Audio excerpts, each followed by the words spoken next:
Hello and welcome to the 80s parenting. Fuck, I already fucked it up. Okay, hold on, I'll get that out of there. Okay, now it's for real. For real, for real. Hello, welcome to the 80s parenting, the podcast. Join us as we dig into the wackadoo world of 80s parenting, where mullets reign supreme, parachute pants were fashionable, and streetlights were our alarm clocks. We talk about growing up in the 80s and how we had a lack of parental guidance. Hello, Heather. How are you? Hello, I'm good. How are you? Good. Here's my co-host, Heather. My name is Malinda.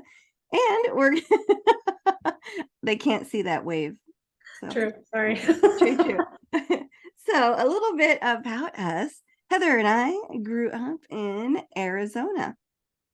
So we kind of want to do a little bit of a background on how we made it to Arizona. So, Heather, you want to go first? Sure. Sure. Do that, sure, enthusiastically. Sure. Yes, please. Sure. Let's talk about our journey. Wow. All right. All right. What year? Let's start with what year you came to Arizona. I came to Arizona in 1982 Mm. by way of Iowa, which is where I was born. Tiny town called Indianola. Hello, if you're from Indianola and you're listening.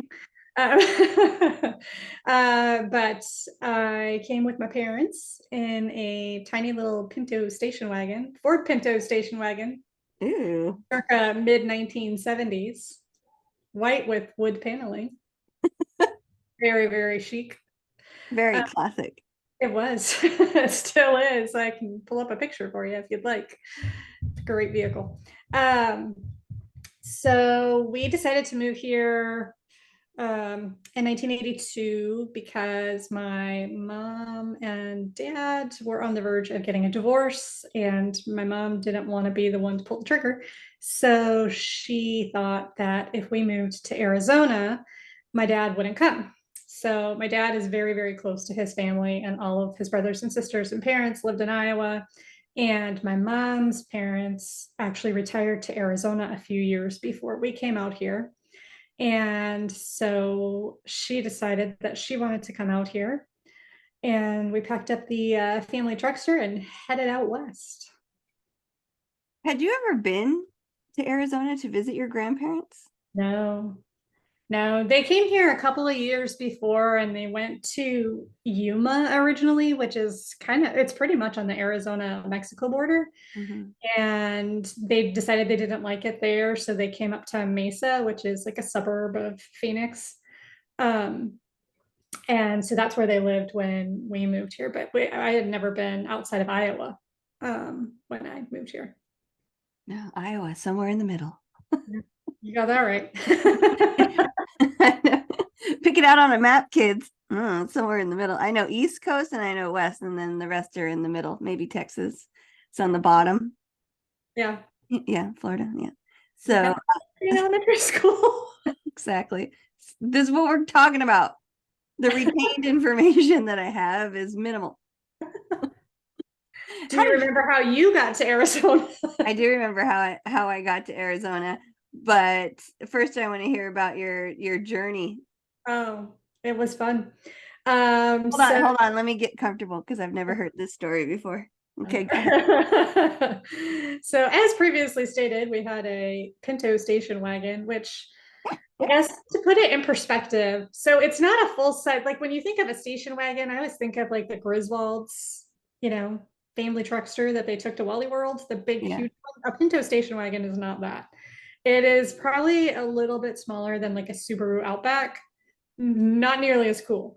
Um, and so it's this little tiny station wagon. We had like no money. My parents were hippie farmers. My mom didn't work. We churned our own butter, ate carob, and all that fun stuff when I was a kid. Yeah, it was bad.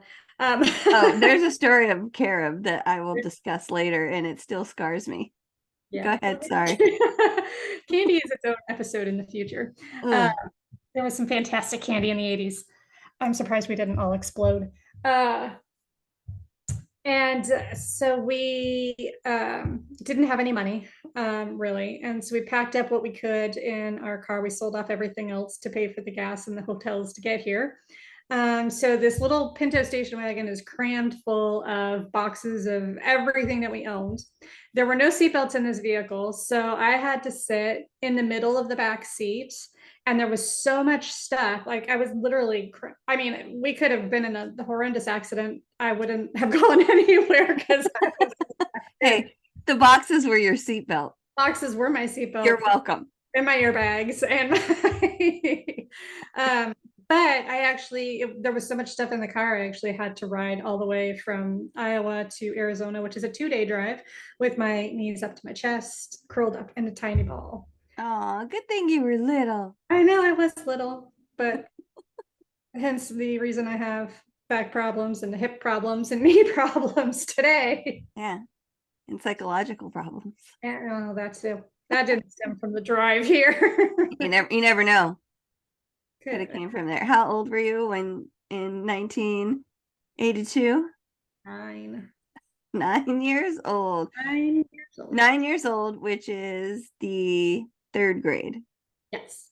The third grade. Well, so we moved in the summer before third grade, so like August, because back in the 80s, school didn't start until after Labor Day. Right. And so we moved in August to Arizona, August of 1982. And I feel that, like, on a side note, I feel that we went to more days of school than kids go to today.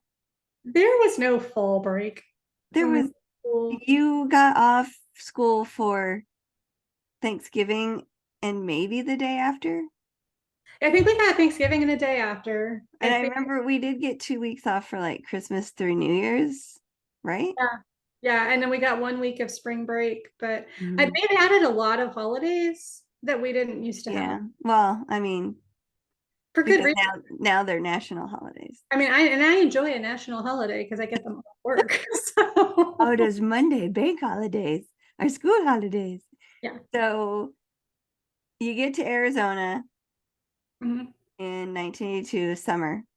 Yeah. And I mean, there's a cool chilled breeze running through the air at that time, correct? In August? No. This past August, it was still 110 degrees. Oh, a cold front. It's going to be 90 today, and it is November. Hence the reason I want to get out of here. Let's go back to the middle states. Maybe not. No? Okay. So you get here and you get a place? Oh, no, we lived with my grandparents. We moved in with my grandparents in their single wide mobile home. Oh. So yeah, to be honest, I was trying to remember where I slept because my parents had the bedroom because there was only 2 bedrooms. There was 2 bedrooms and 1 bathroom. You probably lived in one of those boxes. They probably put me in a box out back. So I guess I must have slept on the couch. I don't know. Maybe they had a sofa bed or something. I don't remember, but we lived with them for probably about a month, I would say, before we found our own single wide mobile home. Here you are, sleeping on the floor. You probably slept on the floor. It was probably more comfortable than their old crotchety couch. I don't know why, but I remember furniture in the 80s being hard, like hard surfaces and very very rigid edges. Like everything was everything was wood adjacent. Yeah. Everything had wood. Like the sides were wood, the bottom was wood. It was a whole wood situation. Yeah. It was very strange. Yeah, I was trying to think back to our sofas, and I think we had one that was like pleather. I don't remember. I think you did actually. Wasn't it cream colored? Yeah, I don't remember. I was trying to think back because we probably only had 1 or 2. We were poor too. Well, tell me, okay, how did you get to Arizona? Tell your story of how you got here. Oh, let me tell you, Heather, buckle up because you've heard this one. I mean, not have heard this one. I've never heard this I've one. never heard this story before in my Okay. life. Okay, so backstory. I was born in Pennsylvania. What part? What part of Pennsylvania? I don't recall. I'd have to look on my birth certificate to Abington. That's right, Abington. It was many years ago. I mean, I'm a new 50, so it was many years ago. It's hard to remember. So in 1979, my father died at the age of 35, which at the time when you're young, it seems so old. Mhm. And growing up, it seemed like he was really old, but 35 is super young. Super young. So my mom decided that, like your grandparents, my grandparents moved from Pennsylvania to Arizona to, I don't know, not live in snow, but live in, Satan's armpit. So my mom's parents moved to Arizona, and we had never visited them prior to moving. So my mom packed up all of our things in 1981 and moved. Well, actually, her brother worked for Xerox. And so I just remember like all these Xerox boxes around our house.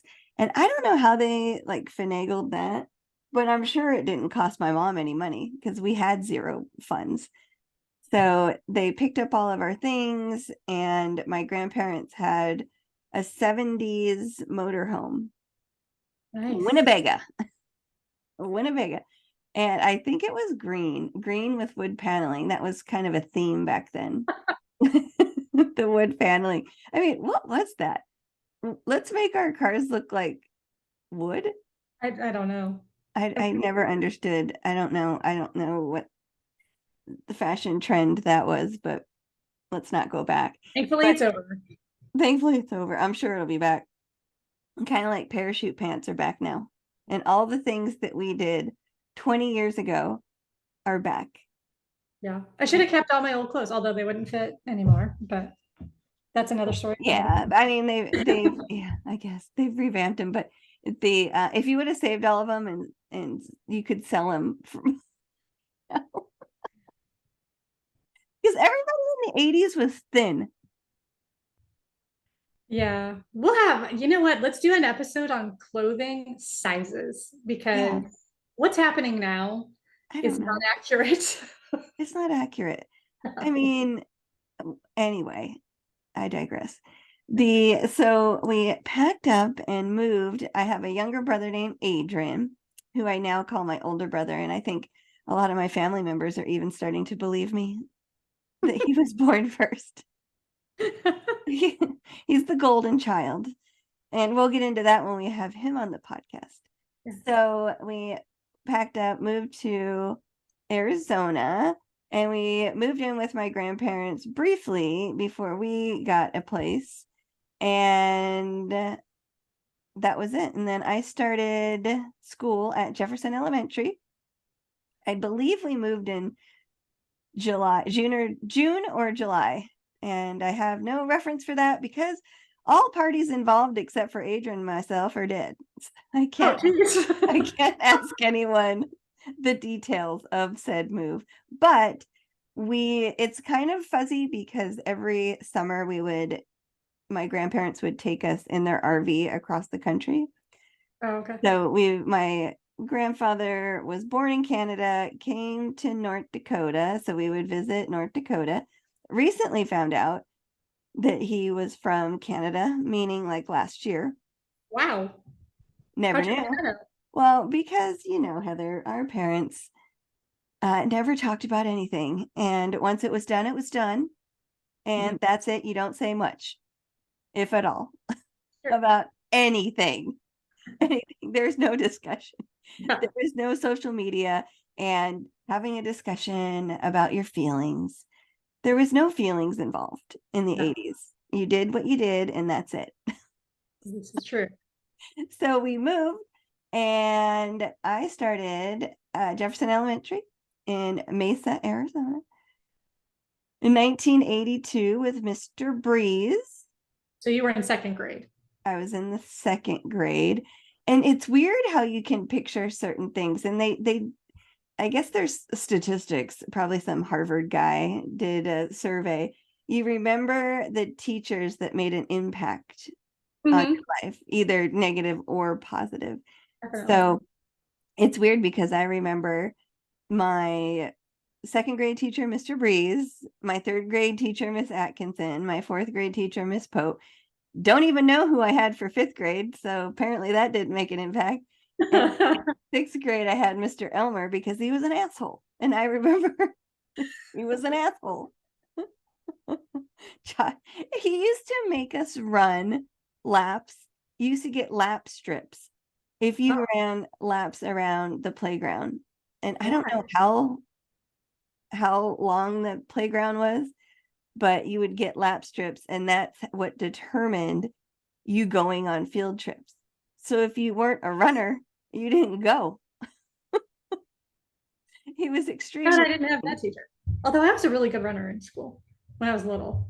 well, yeah. I mean, I did cross country and track, but maybe that's why I did it. Oh, discovery on this podcast at this moment. Right? So, but I remember some of my teachers because of that, because they made an impact on me in some sort of way. So second grade went by and third grade came along, and here comes HT in all of her little glory to Yep. Jefferson Elementary School. Rolled my way up there and cried like a baby for days. You did. And who did you have?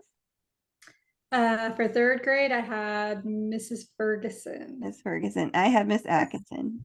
She was Who like the nicest little old lady.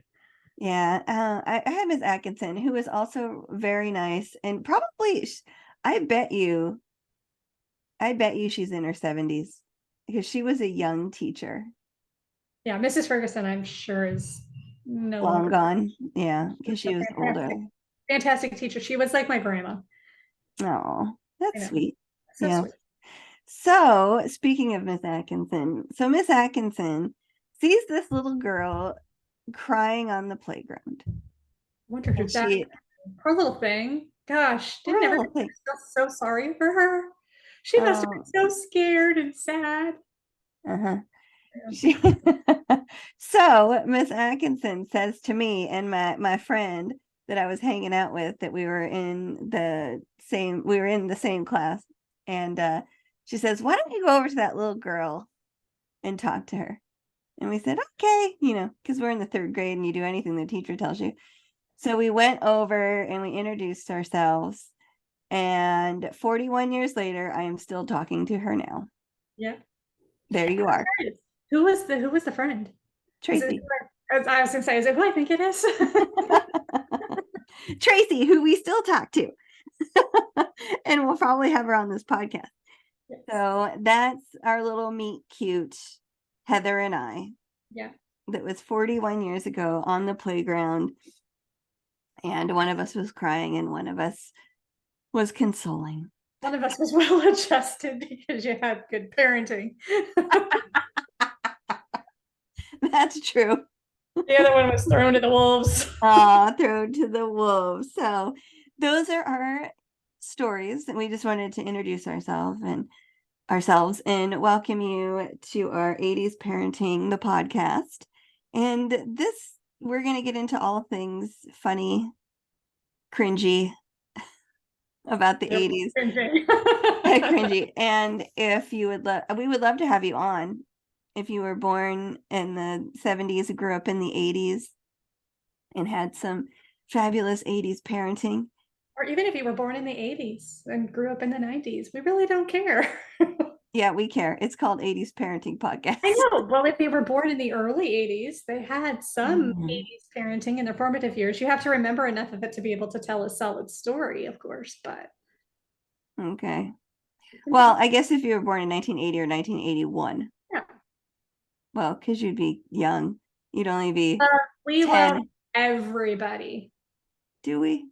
We do. We are very inclusive people. That is true. We are We are very inclusive. I'm not even being facetious. We are very inclusive people. Oh, my middle name is Inclusion.